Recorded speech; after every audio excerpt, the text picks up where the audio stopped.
I told the Lord, I said, God, I want to pray to you like a child prays. And God tenderized my heart in a certain way that I was able to accept him. And now I live the life that I live, honoring him.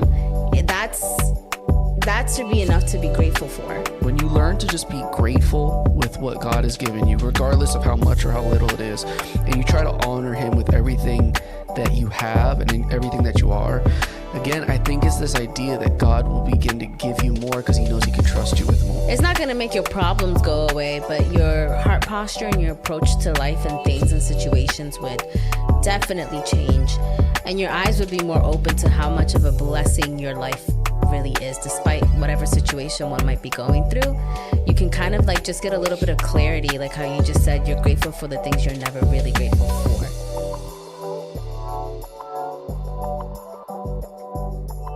Didn't know. You didn't say it. It's okay. You I didn't forgive use you. your words. I forgive you. I won't pray that you have a breakout. I mean, a breakout, yeah. A breakout. I'm going to pray you have a breakthrough. I didn't eat the muffin. Come on, somebody. I'm praying for breakthrough. There's a lot of people that need to break through. TikTok needs a breakthrough. TikTok, I'm calling you out. You need Jesus. You need a breakthrough. How dare you try to ban my Christian post? Who owns TikTok? Do you know like the specific name? I'm not going to say it. But is it specific? Would I know the person?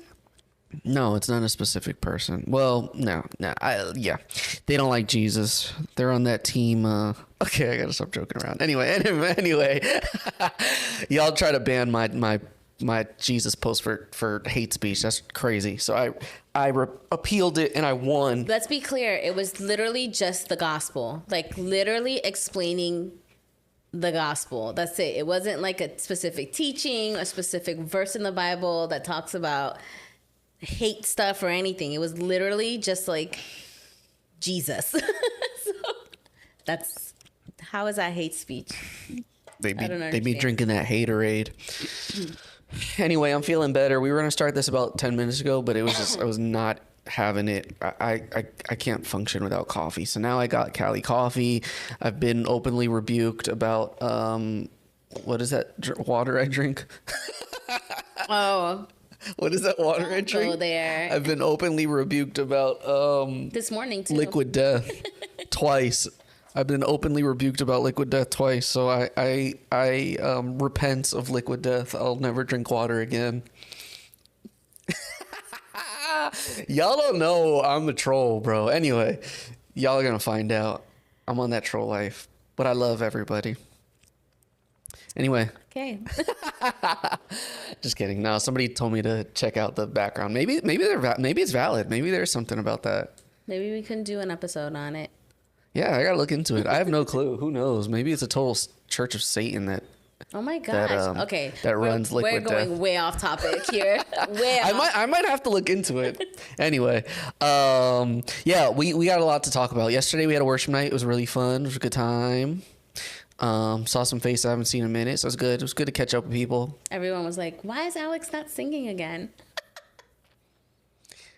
You sing once in like 7 years, and they're like expecting you to sing every weekend now. I've been fired. I was fired from singing. I am no longer allowed to sing.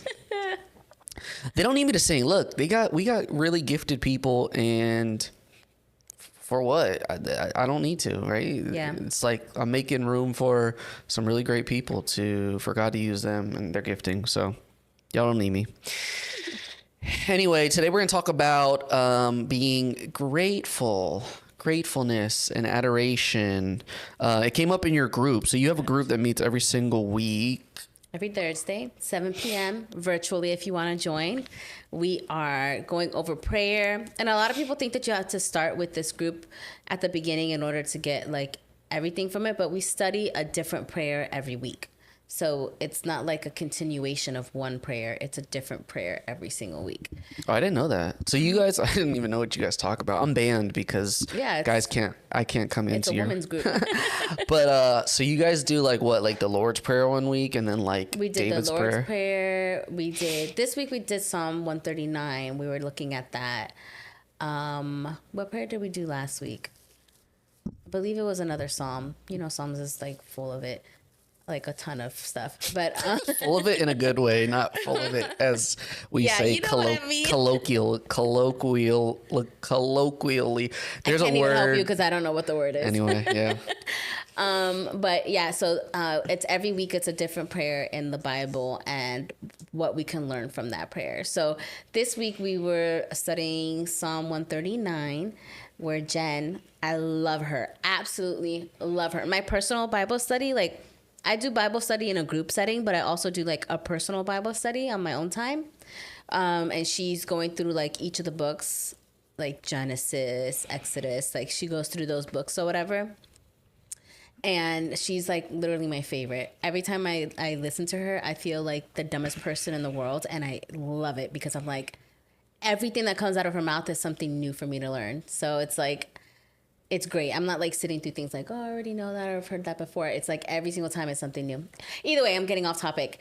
This week we were talking about 139 and how that prayer is a prayer of adoration and gratitude, and how that should inform our prayers and how we approach everything in life, which was really, it was great. I love it.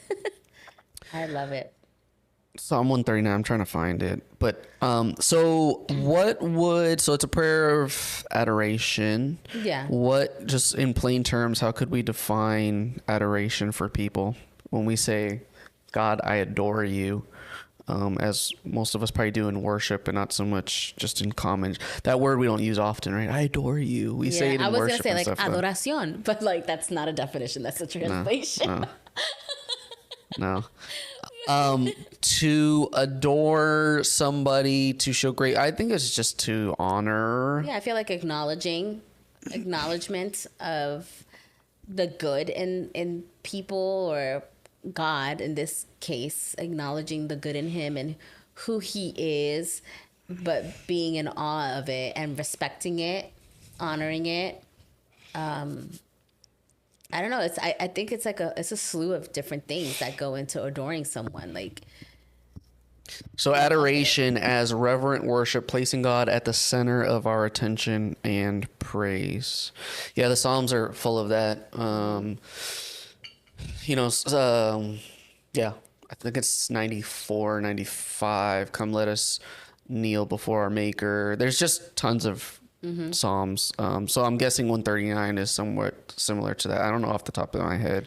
You probably know it better Psalm than me. 139 is just talking about how he sees everything. Like, he knows you like through and through. He sees your rising, you're going to sleep. He sees like your heart. He sees your actions. Like, he sees everything. And it talks about his knowledge and how it's infinite and limitless. And just, it's really long. It's a really long one, but it just talks about how he knows everything, sees all, knows all, and how he had made us with intention and knowing us, like all of us.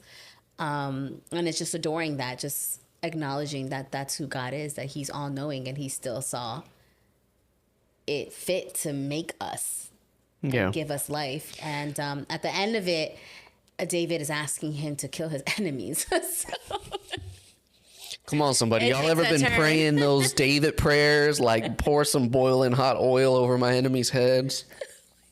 Sometimes you got to pray some David prayers. Yeah, but I've been slipping on the Psalms. I haven't been reading them that often. I'm doing Bible in a year, so I'm already in like New Testament Gospels. But the Psalms are good. The majority of them are songs of praise and so important for our own personal lives. I feel like Psalms make you realize how personal God is, because David is like super real, like very transparent, and you see his emotions go like this throughout the whole thing. But he talks about God in a way that makes him feel very real and personable. Mm-hmm. Yeah. And they're all kind of so even in those Psalms that are very real, where he's talking about like, why have you abandoned me? Why have you left me? All these kind of things. My God, why have you forsaken me? Jesus is referencing back to, anyway, they don't start that way. David had a kind of, and it wasn't just David who writes the Psalms. So for a lot of people, David isn't the only writer of Psalms, but those Psalms had a structure where it started with a place of gratefulness and praise most of the time. If not, it wrapped up into it. I guess what I'm getting at is those should be how a lot of our prayers are. I feel like our prayers should be a lot of what David and the psalmist are doing in Psalms. And coming from a place where I get to see a lot of prayer requests, we serve at a church of a couple thousand people, and so we see prayer requests often. And not just this church, but being in churches for a long time, I've seen a lot of prayer requests come through. A lot of them don't sound much like David's Psalms. I would say that they're probably more petition focused than anything else. We get a lot more prayers than praise reports. Let's say it like that. Come on, somebody. A lot more prayer requests than praise reports. Nothing wrong with that. God wants to know our desires. He wants to actually shift our desires so that they will model him. The Bible says they will be the desires of your heart. It's because in an ideal world, your desires are his desires because you're living out his will.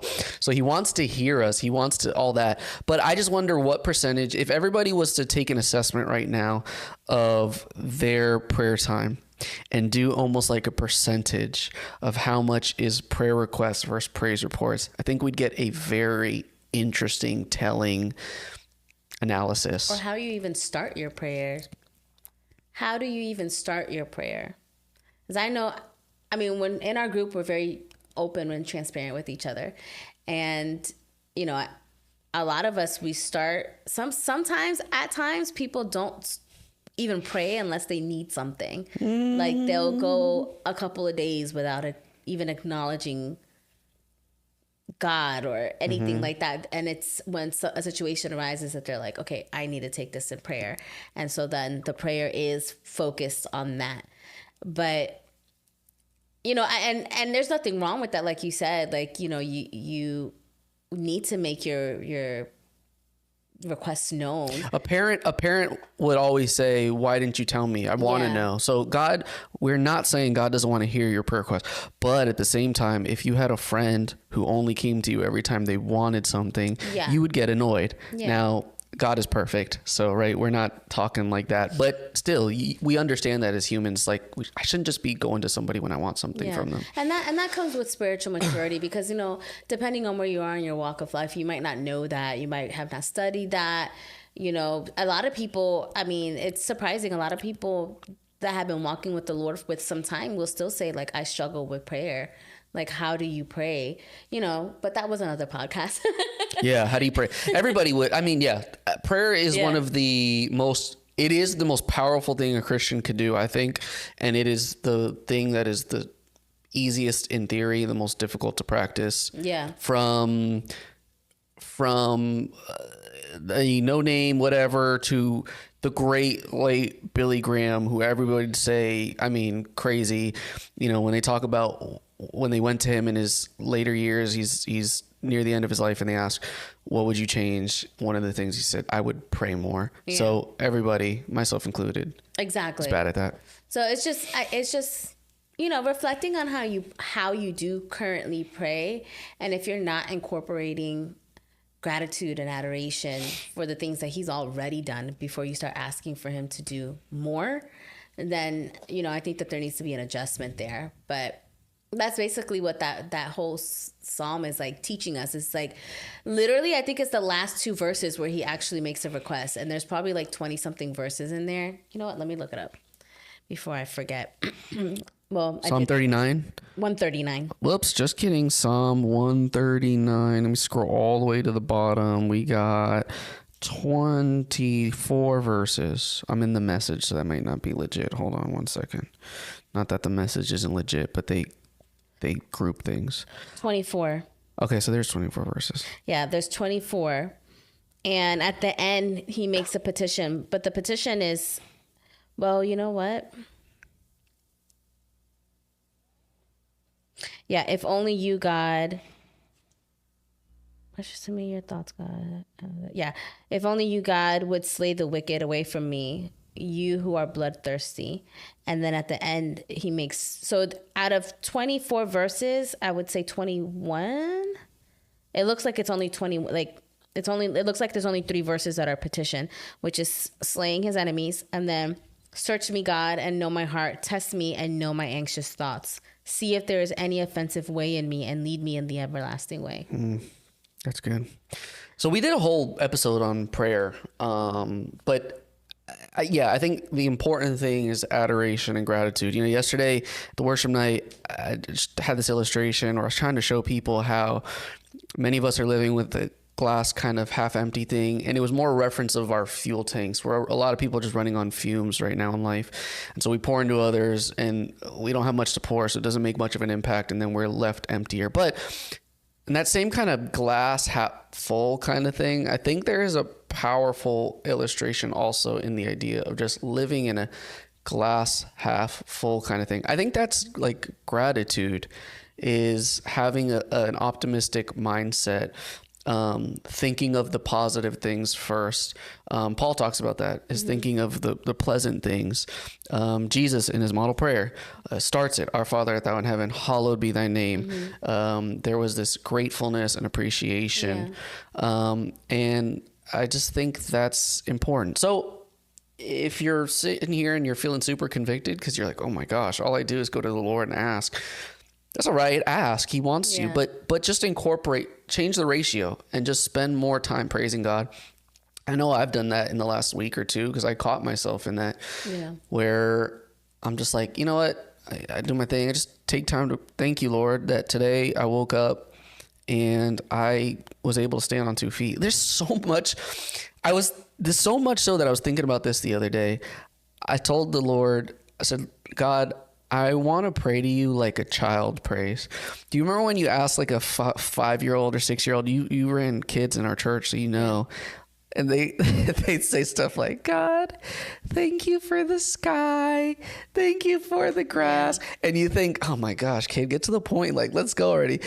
But they don't pray about their needs either. Now that you're saying that, they do not pray about their needs. They pray in excess, like, you know, God, can I please have gum tonight after I eat my dinner? Like, it's like a confidence that they know that God is already taking care of their food, their clothing, like everything, like their safety. They don't even pray about those things.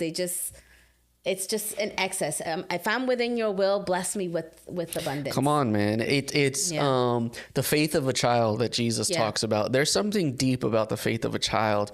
If not, why did Jesus bring that up when he talks about how he provides for the birds in the sky, the sparrows, how he won't take care of your needs as well? Hearing a kid pray. So anyway, I said, Lord, I need to pray more like a child. Like, there's just so much we can thank God for. If you're in a moment right now where you are feeling just burnt out, glass half empty, we've been in that season just in this year plenty of times. What can shift that though sometimes is a posture of gratitude and attitude. You know, not just in prayer either. I would say in approach in life, period. Absolutely. You know what they say is, if you are, and I used to practice this, I think you remember, if you're in a bad mood or you're cranky or something, if you force yourself to smile, literally like force yourself to smile, your body begins to release chemicals that will actually cheer you up. It's how you're able to actually transition your mindset through an intentional act that you do.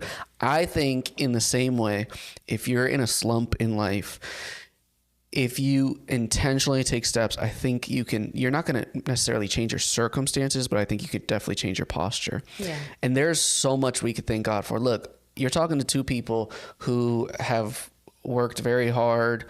We do work very hard. I think I'll speak more about her than myself. Intelligent, determined, all that stuff, like all that stuff. And so it's easy for us. I say that all because it's easy to fall into the trap where like everything that we have and everything we worked for, like, oh, I did it. I have it.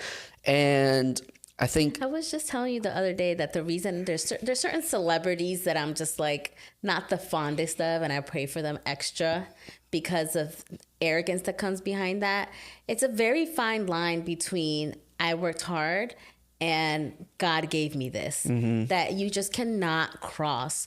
When you start crossing that line and you start acting like everything that you have is because of how hard you worked, it's like, no, it's not. You can work as hard as you. There's people that work harder than you and still don't have what you have because God doesn't see fit to give it to them. Then he meets our needs, and then everything else is extra. And everything that you have is because of God. No matter how rich you are, no matter how educated you are, no matter how much you have, generational wealth, whatever. Okay.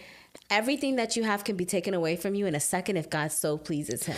Like if it's pleasing to him, I mean, that he can just in a snap of a finger take that all away from someone. So you always have to acknowledge that that's a blessing that he's given to you. Yeah. Much and I'm going off on a tangent here. We saw Celebrity the other day, and anyway, that's my point is. I think myself included, like I've fallen into the trap where I'm like, no, what I have, I've worked hard for. And yes, I have worked hard, but hard workers need to, and yes, I think God blesses people so that they could be a blessing to others. He wants to be able to give things to people so they could be good stewards and so they can multiply and it could be a blessing to other people. And so, I don't think God is in his sovereignty going to give somebody who isn't going to work hard a lot. Why? Because it's like the parable of the talents, right? I gave you 0. I gave you 1. I gave you 5. I gave you 10. You guys at least did something with it. You just buried it there. Like, no, he actually says you're wicked. Like you shouldn't. So anyway, hardworking is important to God. But there's a lot that as hardworking as I am, I wouldn't be able to even work hard if God hadn't been as gracious to give me sight, a mind that worked, that was chemically balanced well, the country that I live in the time period that I live in, with the parents I have that love the Lord and taught me. There's so much that I absolutely had nothing to do with that set me up for success. I can sit here and thank God all day for everything, for the fact that he has spared me from terrible situations I could have got myself into. So when I'm in a slump, I try to remind myself of those things, almost like, man, it could be a lot worse. Yeah. God, thank you for everything that I have. And it's oftentimes when I'm like sick, when you have a cold or flu and you're like, man, I just wish I was normal. Yeah. And then to think, oh, I am normal about 95% of the year. And I don't take the time to thank God. And man, I'm really desperate for that. Yeah. To understand that is huge. To live in a posture of appreciation, gratefulness, I think is just super. I mean, they have important gratitude journals and gratitude apps and things like that can help people. That's good. Yeah. I feel like if you practice that, it's not going to make your problems go away, but your heart posture and your approach to life and things and situations would definitely change. And your eyes would be more open to how much of a blessing your life really is, despite whatever situation one might be going through. You can kind of like just get a little bit of clarity, like how you just said, you're grateful for the things you're never really grateful for. Yeah. Paul was grateful to be in prison. Yeah. Paul was grateful to not have anything. You remember he says, even when I had enough or when I didn't have any, I learned to be content.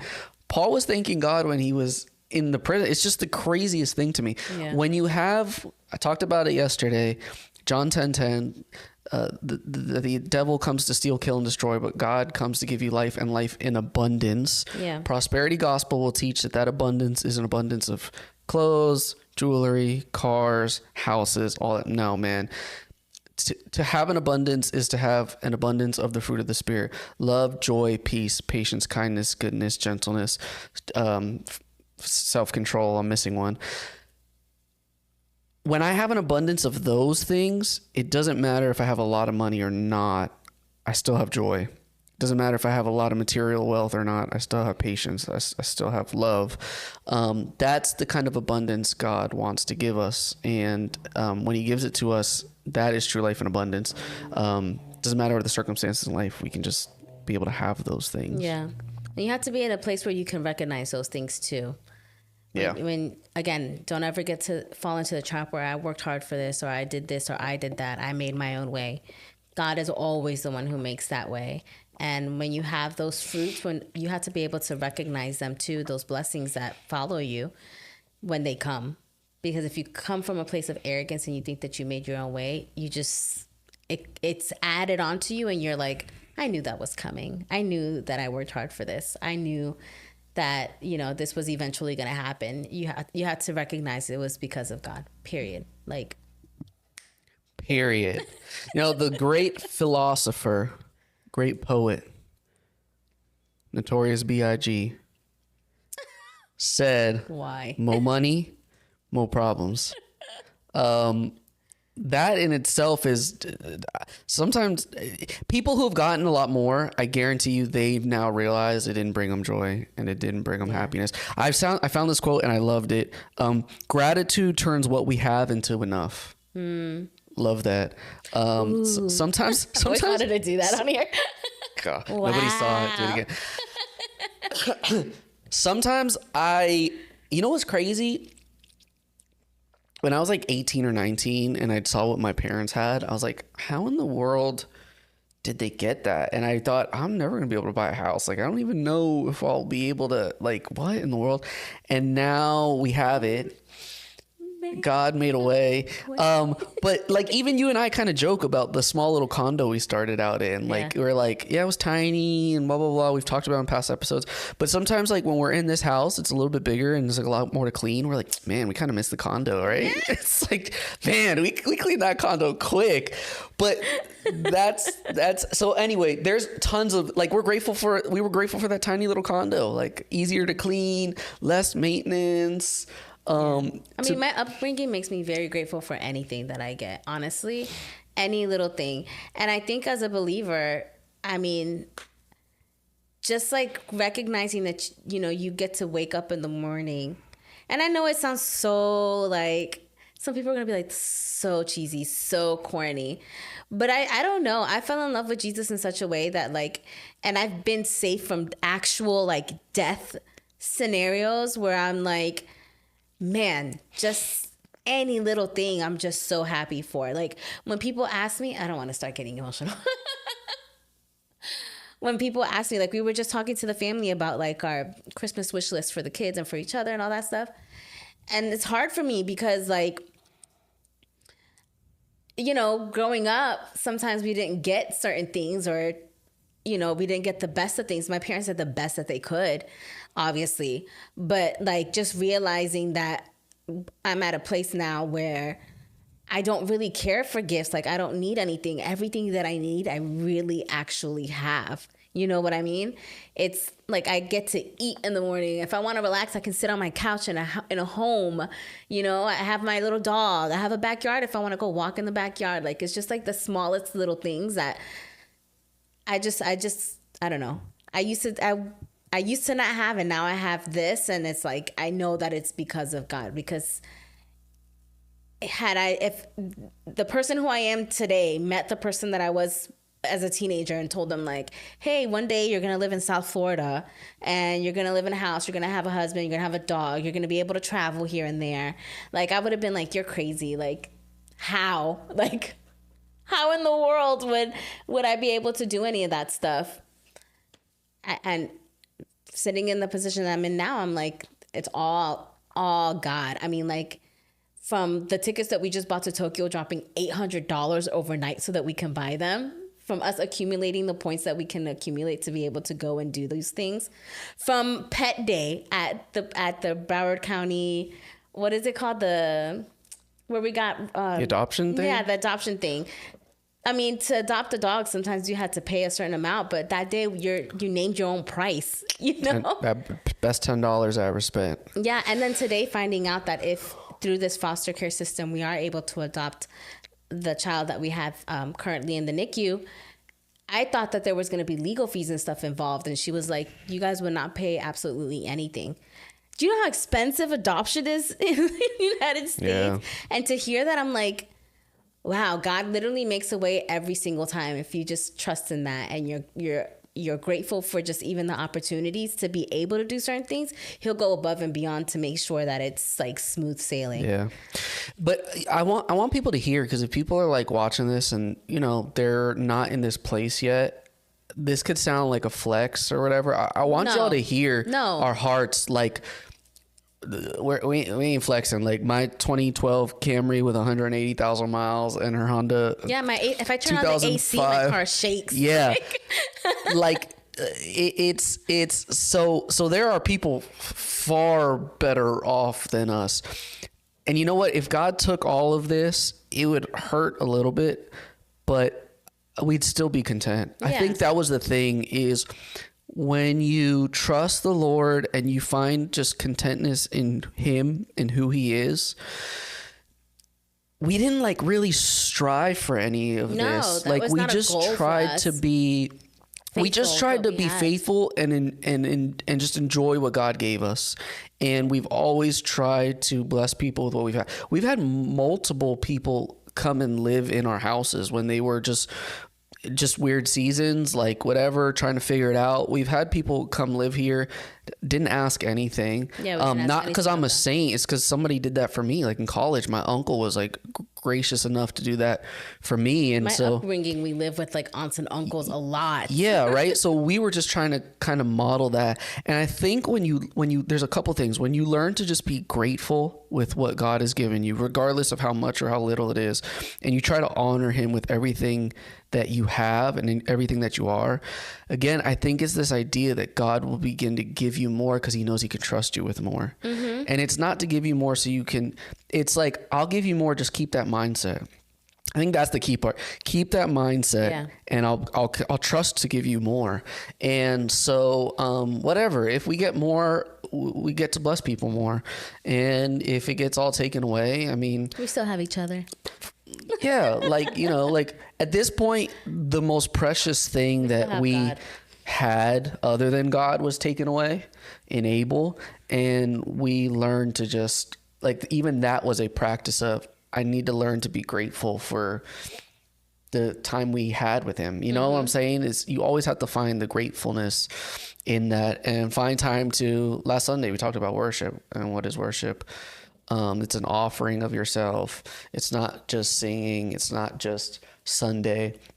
I didn't write it in my sermon because I just had so much material, but I think it was Louis Giglio who says that worship is giving God his breath back. We know. Oh my God, you're such a I want to cornball. start doing that now. We know that God breathed his breath into Adam. That was the breath of life. And to show worship and to show gratefulness is literally, that song we sing, you are the air I breathe, this is the air I breathe, or like every breath comes from you. We sing all these songs about breath.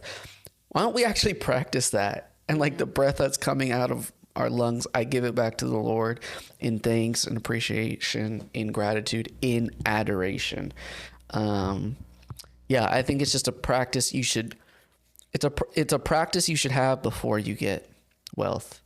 I think if you get the wealth before that attitude, I think that's where people go wrong. It's dangerous. It's almost like putting tools in somebody's hand that they're not ready for. Yeah. Some principle of the sacred keys, right? I mean, I'm not even gonna lie, I have seen some people that have like their family comes from that, like a generational wealth kind of thing.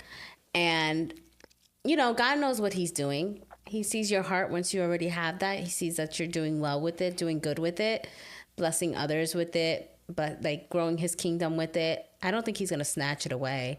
I've seen people do very well. But for the most part, it's because they've already had that posture of gratitude. I think it's just, I honestly, it's just a heart posture. Like, it's just like, what listen. are you grateful for? Listen, are if- you expressing that to God before you express what your needs are? Yeah. Yeah. Look, if you're watching this and you're in North America and it's anytime after 2024, as I know this isn't going to sound good or feel good because people are in serious need and want like that, but you are in the top 1% of the world. Like, there's a ton that you do come from wealth. You are you are wealthy. You do have generational wealth in comparison to, my gosh, all these countries that I think of. I'm not even thinking about third world countries, but like just countries and the jibaros in Puerto Rico, and I can use that word because I'm Puerto Rican, right? The people in El Campo and out in the mountains that just don't have what we have. They can't flick a switch and light come on. Yeah, and not even in materialistic things, just like healthcare.